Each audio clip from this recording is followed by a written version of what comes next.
Halo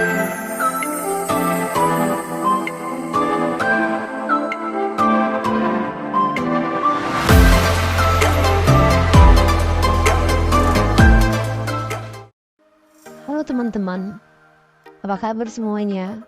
Kembali lagi dalam video yang lainnya. Semoga kalian dalam kondisi yang baik dan sehat ya.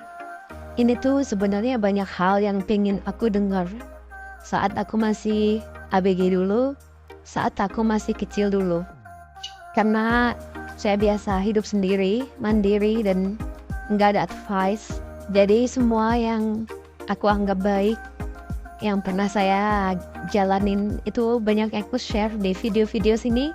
Berharap itu berguna dan bermanfaat bagi orang lain, buat yang kecil-kecil ya, buat kalian yang masih muda-muda. Karena banyak hal yang sebenarnya kita pengen dengar, advice yang pengen kita dapat supaya kita punya jalan hidup, pemikiran yang lebih baik gitu. Tapi kalau nggak ada ya mau gimana lagi.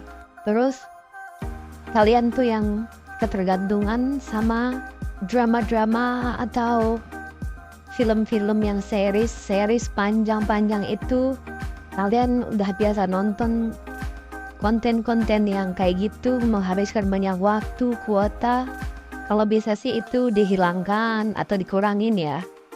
Karena itu salah satu program pembodohan dari elit global. Karena kalau masyarakat dunia itu bodoh, mudah untuk dibohong-bohongin. Kayak gitu intinya gengs. Padahal di YouTube, TikTok, dan sosial media yang lainnya itu banyak banget konten yang membuat orang itu sebenarnya bisa improve banyak dalam hidup. Jadi lihatlah konten-konten yang bermanfaat, yang baik.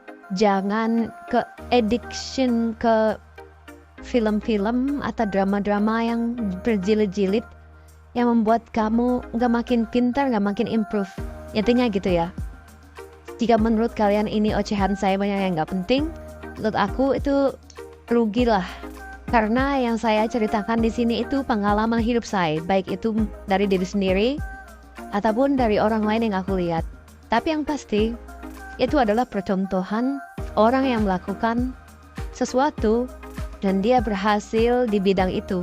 Yang jelek dibuang, yang baik dicontoh gitulah intinya, daripada kita nonton fiksi-fiksi yang pembodohan publik itu.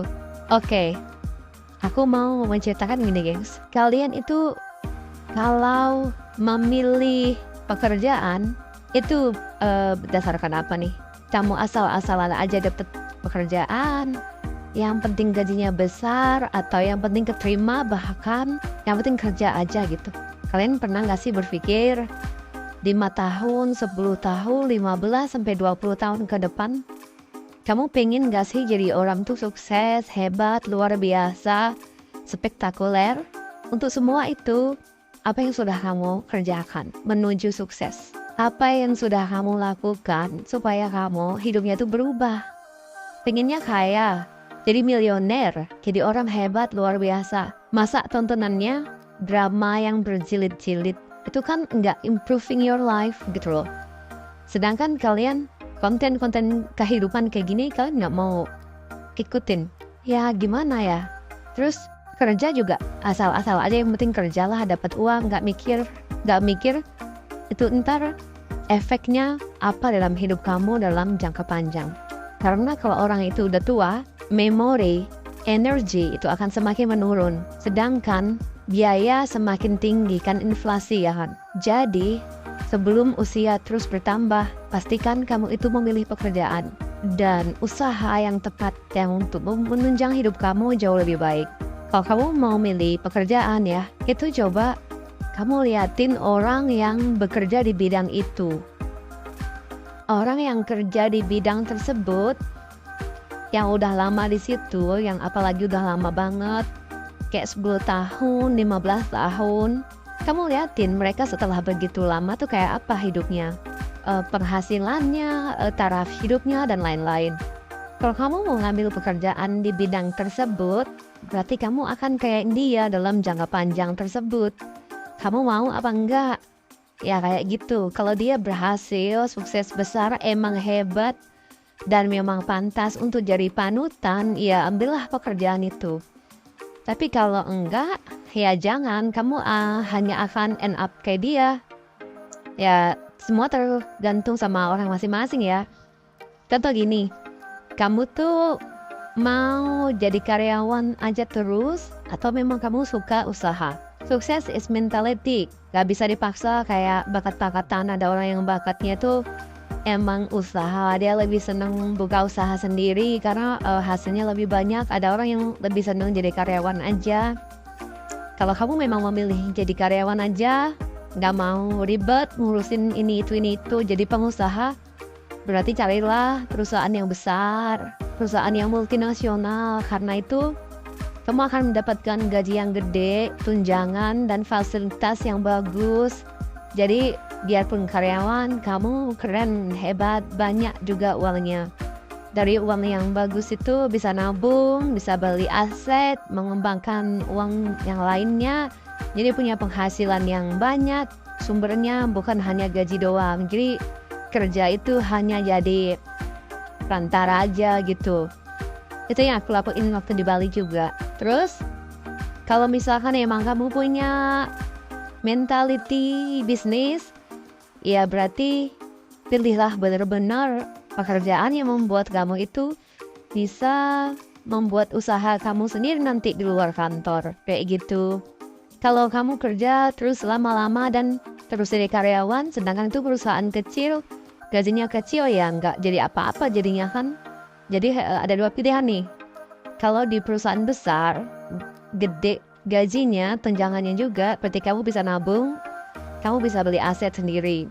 Kalau kamu bekerja di perusahaan kecil atau family bisnis bahkan, ya nggak apa-apa juga kalau gajinya kecil, tapi kamu dapat ilmu, kamu dapat skill, kamu akan bisa buka usaha kamu sendiri.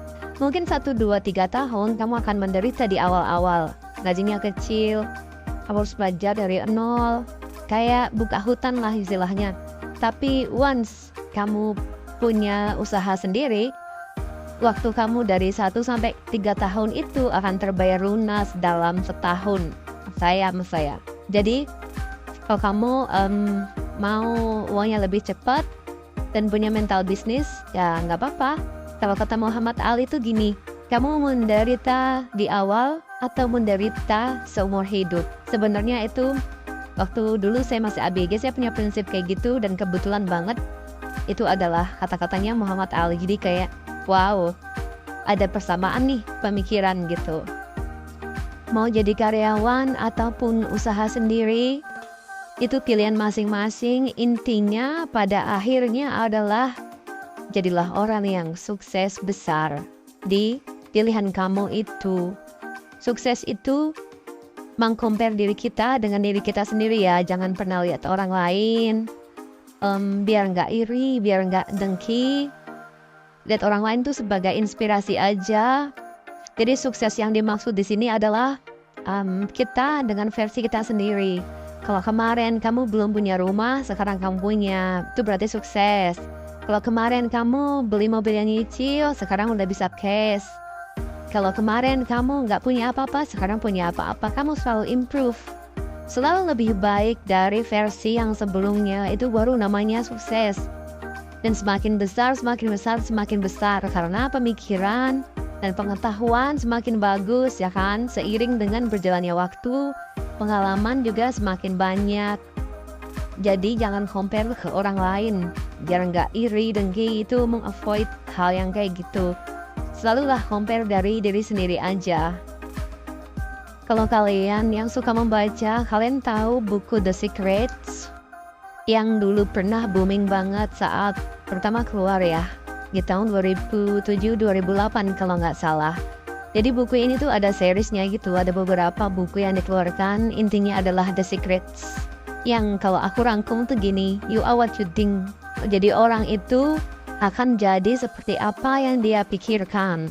Atau intinya gini, kekuatan pikiran. Jadi kayak memaksimalkan kekuatan pikiran. Contoh, kalau kamu berpikir kamu kaya, kamu akan jadi orang kaya. Kalau kamu berpikir kamu cantik, kamu akan jadi orang cantik. Karena Kalau kamu berpikir kayak gitu, semua effort, usaha, kebiasaan, habit kamu itu akan menuju ke situ. Contoh, kalau kamu berpikir kamu cantik, kamu akan pakai skincare yang bagus, kamu akan melakukan perawatan sendiri. Daily activities kamu itu semua yang menuju ke situ supaya membuat look kamu lebih baik day by day. Begitu juga kalau kamu pengen jadi orang yang kaya dan sukses. Kamu akan belajar, sekolah, research, analyze, mencari tahu sumber-sumber, akan mencari partner bisnis, akan mencari pertemanan, semua yang menunjang pemikiran dan usaha kamu itu supaya menjadi nyata. Jadi itu adalah rangkuman dari buku The Secret. Itu buku yang powerful banget ya sampai sekarang. Intinya gitu. You are what you think. Pesan buat kalian yang kerja merantau di luar negeri, especially yang jadi TKI, yang jadi TKW, apalagi kerjanya berat, capek, yang kerja di dalam, yang di rumah tangga. Ingat ya, jangan kirim uangnya semuanya ke rumah. Sepercaya apapun kamu sama keluarga kamu, jangan kirim semua uang kamu. Karena banyak banget kejadian orang tuh mengirimkan semua uangnya, yang di rumah itu kayak nggak tahu diri, entah berfoya-foya, entah menggunakannya nggak wise. Nanti kalau kamu udah pulang nggak punya apa-apa. Banyak banget yang kayak gitu. Jadi kamu kasih yang seperlunya aja. Nanti kalau kamu udah pulang, kamu bisa buka usaha, kamu beli tanah, kamu ngapain, tapi kamu yang lakuin itu sendiri. Supaya memastikan bahwa apa usaha kamu selama ini itu nggak sia-sia ya. Soalnya aku lihat sendiri banyak banget kejadian orang yang aku kenal udah capek-capek kerja di luar negeri, dikirimkan semua sampai rumah hilang semua, nggak jadi apa-apa. Gila aja, itu kejam luar biasa. Jangan sampai itu kejadian sama kalian. Cuman sekedar ngingetin aja ya. Untuk sementara segitu dulu, gengs. Semoga kalian menjadi orang yang hebat banget, menjadi orang yang versi terbaik dari dirimu sendiri. Aku doainlah kalian menjadi orang yang sukses, hebat, luar biasa. Amin. Thank you for watching. Bye.